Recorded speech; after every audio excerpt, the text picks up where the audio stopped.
ክለባችን አርሰናል ከማንቸስተር ሲቲ ጋር የኮሚኒቲ ሺልድ ጨዋታ የሚያደርግበት የዋንጫ ጨዋታ እንደዚሁም ደግሞ አራቱ የቅድመ ውድድር የወዳጅነት ጨዋታዎች መች እንደሚደረጉም ተረጋግጧል ማለት ነው።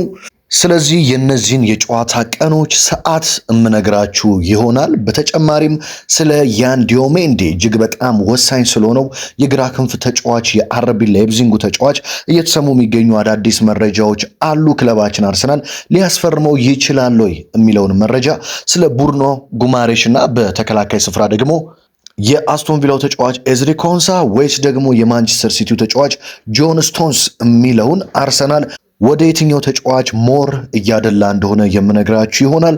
ምንድነው ከኛ የሚጠበቀው? ላይክ አድርጎ ቪዲዮን መጀመር ብቻ ነው። ሰብስክራይብ ያላደረጋችሁ የመድፉ ደጋፊዎች ሰብስክራይብ ማድረግ አትርሱ። በቀጥታ ወደ መረጃዎቹ ነው የምወስዳችሁ። እንግዲህ በተለይ በርካቶቻችሁ በእያንዳንዱ ቪዲዮዎቼ ኮመንት ላይ አረ ክለባችን አርሰናል ናፍቆናል፣ የጨዋታ ቀን መቼ ነው?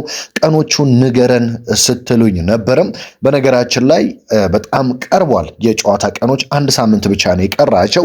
በተለይ ደግሞ ዛሬ ምሽት ለኛ ወደ ነገ አካባቢ የክሪስቶስ ዞሊስ ዝውውር ይፋ ይደረጋል ተብሎ ይጠበቃል።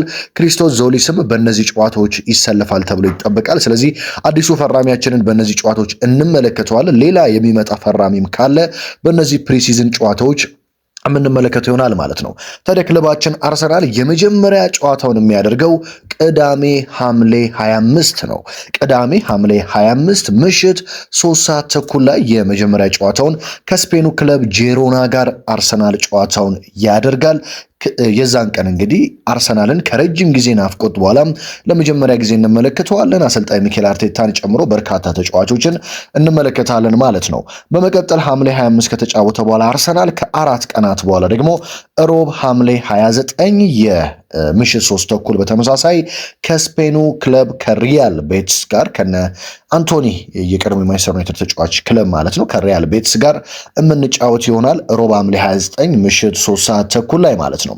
ከነዚህ ሁለት ጨዋታዎች በመቀጠል አርሰናል በድጋሚ ከአራት ቀናት በኋላ እሁድ ነሐሴ 3 ከቀኑ 10 ሰዓት ተኩል ላይ ጀርመን ቡንደስሊጋው ክለብ ዶርትመንድ ጋር ሲጫወት እንመለከተዋለን። እንግዲህ ጨዋታዎቹ በየአራት ቀኑ ልዩነት ነው የሚደረጉት። አንዳንዶቹ በየ3 ቀን ልዩነት የሚደረጉም አሉ። ስለዚህ ከሐምሌ 25 ጀምሮ በተከታታይ አርሰናልን በፕሪሲዝን እንመለከተዋለን፣ በኮሚኒቲ ሺልድ እንመለከተዋለን፣ በፕሪሚየር ሊግ እንመለከተዋለን። ታዲያ እሁድ ነሐሴ 3 10 ሰዓት ተኩል አካባቢ ከዶርትመንድ ጋር ጨዋታውን ካደረገ በኋላ ከ3 ቀናት በኋላ ድጋሚ ሮብ ነሐሴ 6 ማለት ነው ምሽት 3 ሰዓት ተኩል ላይ ክለባችን አርሰናል ከጣሊያኑ ክለብ ከቀድሞ የክለባችን ተጫዋች ሴስክ ፋብሪጋዝ የሚያሰለጥነው ማለት ነው የጣሊያኑ ክለብ ኮሞ ጋር ምሽት 3 ሰዓት ተኩል ነሐሴ 6 ጨዋታችን እናደርጋለን። በዚህ ጨዋታ ላይ የቀድሞ ተጫዋቻችን ሴስክ ፋብሪጋዝን ከአርቴታ ጋር ሲፋለሙ በቅድመ ውድድር ዝግጅት እንመለከታቸዋለን ማለት ነው። ስለዚህ ኮሞና አርሰናል ሮብ ነሐሴ 6 3 ሰዓት ተኩል ላይ ጨዋታቸውን ያደርጋሉ። ከዚህ በኋላ ነው እንግዲህ ፍጥጫውና የዋንጫ ጨዋታዎችን ጨምሮ የፕሪሚየር ሊጉ ጨዋታዎች የሚጀመሩት።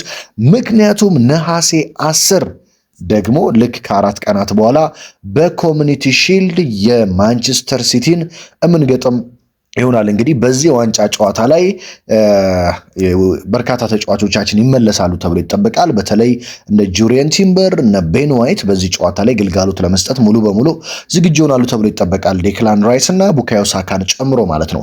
በዚህ ጨዋታ ላይ ግልጋሎት የማይሰጠው ብቸኛው ተጫዋች ተብሎ የሚነገረውና የሚጠበቀው ዊሊያም ሳሊባ ይሆናል።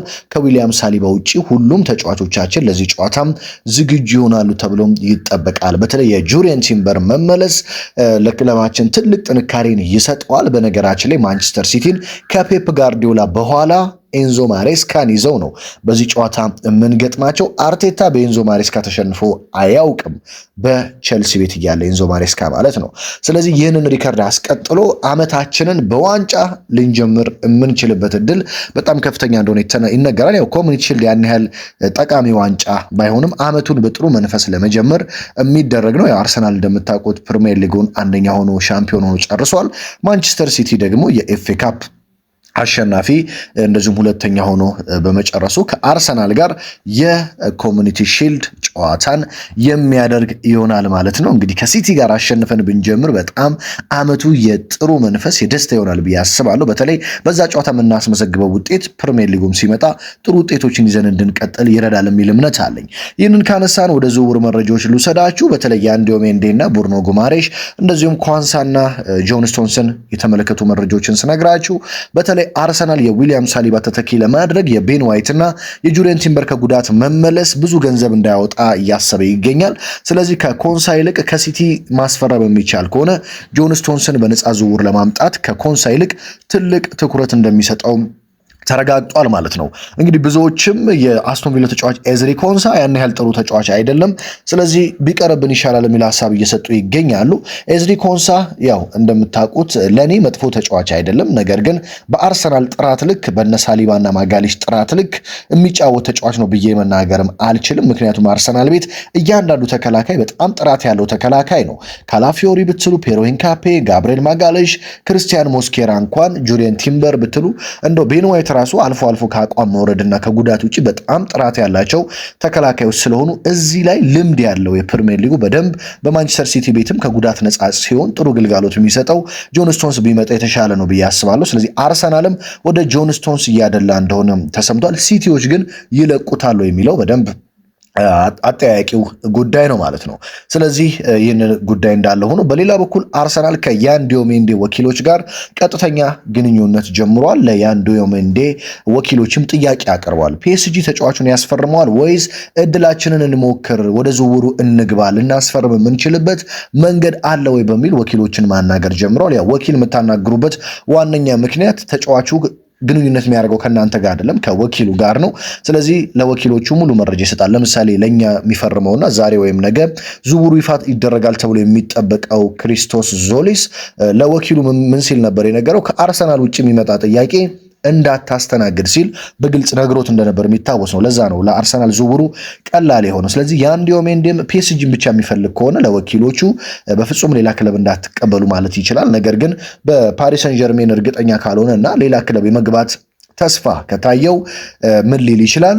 ሌላ ክለቦችንም አዳምጡ በሬ ክፍት ነው የሚል ነገር ሊያቀርብ ይችላል። ስለዚህ አርሰናል ለያን ዲዮሜንዴ ወኪሎች ቀጥተኛ ጥያቄ አቅርቧል። መልስ እየጠበቀ እንደሆነ ነው የተሰማው። ፓሪስ ሰን ጀርሜን በዝውውሩ ተጫዋቹን ቢያስማማም ከአርቢ ሌይፕዚግ ጋር ግን ንግግሮች እንደቆሙ ነው እየተሰማ የሚገኘው። ስለዚህ ይህ ጥሩ ነገር ነው ለኛ። አርሰናል በዚህ ጉዳይ ላይ ገፍቶ በተለይ በግራ ክንፍ ጥሩ የምንለውን ያን ዲዮሜንዴን ካመጣ ከክሪስቶስ ዞሊስ ጋር በጣም ትልቅ ጥምረት በዛ ቦታ ላይ መፍጠር እንችላለን። እየተቀያየሩ መጫወት የሚችሉበትን ትልቅ ጥምረት መፍጠር እንችላለን የሚል እምነት አለኝ። በተጨማሪ የቡርኖ ጉማሬሽ ጉዳይ እንግዲህ በጣም አሰልቺ ሆኗል። እኔም በተደጋጋሚ ወደ እናንተ ላለማንሳት እየሞከርኩ ነው ያለሁት። ዛሬ በወጡ መረጃዎች ደግሞ ማለዳ ላይ አርሰናል ብሩኖ ጉማሬሽን ሊተወው እንደሚችል ነው መረጃዎች እያሳዩ የሚገኙት። ምክንያቱም ኒውካስትል ዩናይትዶች በጣም የሚጠሩት ዋጋ እንግዲህ በየቀኑ ትላንት 75 ይበቃል ይላሉ፣ ዛሬ ደግሞ 85 ካልሆነ ይላሉ፣ ነገ ደግሞ 100 እንደሚጠይቁ ምንም ጥርጥር የለኝም። ብሩኖ ጉማሬሽ ከእረፍት አልተመለሰም። የመጨረሻ የእረፍት ሳምንቱ ይሄ ሳምንት ነው። ይሄ ሳምንት እንደተጠናቀቀ ከቀጣይ እሁድ በኋላ ወደ ኒውካስትል ይመለሳል ተብሎ ይጠበቃል። ወደ ኒውካስትል ተመልሶ ልምምዱን ጀምሮ እዛው ይቀራል ወይስ ደግሞ የለም አርሰናል መምጣት ፈልጋለሁ ብሎ ልክ እንደ አሌክዛንደር አይዛክ ባለፈው ዓመት ኒውካስትሎች እንዳደረጋቸው ወደ አርሰናል ለመግባት ጫና ያሳድራሉ? በጉጉት የምንጠብቀው ጉዳይ ነው ማለት ነው። ነገር ግን ብሩኖ ጉማሬሽን በወደውም ለክለባችን አርሰናል እንዲፈርም በጣም ብፈልግም ዝውውሩ በጣም ተንቀራፏል። የሚቀር ጉዳይም እየመሰለኝ መጥቷል። ታማኝ የሚባሉ የመረጃ ምንጮችም ፋብሪዚዮ ሮማኖን ጨምሮ ወደ አርሰናል ካልፈረመ ይገርመኛል ሲሉ ነበር። አሁን ግን ኒውካስትል ጉዳዩን በጣም እያንዛዛው እንደሆነና አርሰናልን በዚህ እንደተሰላቸ እየተሰማ ነው የሚገኘው። ውድ አድማጭ ተመልካቾች የዕለቱ ክለባችን አርሰናልን የተመለከቱ ወሳኝ አጫጭር የዝውውር ዜናዎችን ይመስላሉ። በዋናው ቻናል ዘርዘር ያሉትን፣ በዚህ ቻናል ደግሞ አጠራጠር ያሉትን የዕለቱን የክለባችን አርሰናል በየቀኑ እንደማደርስ ይታወቃል። የአርሰናል የመድፉ የሀያሉ ክለብ ደጋፊ ሆናችሁ ሰብስክራይብ ያላደረጋችሁ ካላችሁ ሰብስክራይብ ማድረግ አትርሱ። ጨዋታዎች ተመልሰዋል። ከሳምንት በኋላ አርሰናል በአርሰናል ነው የሚሆነው፣ ምክንያቱም በየቀኑ ጨዋታዎች ይኖራሉ። አርቴታ የናፈቅነውን አሰልጣኝ የናፈቅናቸውን ተጫዋቾች የምንመለከትበት ጊዜ ደርሷል። ለዚህም በጣም እንደጓጓችሁ እርግጠኛ ነኝ። እኔም ደግሞ አዲሱን ዓመት በተለየ መልኩ በሁለቱም ቻናል በየቀኑ የክለባችን አርሰናልን መረጃዎች ማድረሴን እቀጥላለሁ። እስከዛው ድረስ እንግዲህ በሌላ ጥንክር በሌላ መረጃ እስከምንገናኝ በያላችሁበት ሰላም ተመኘሁላችሁ።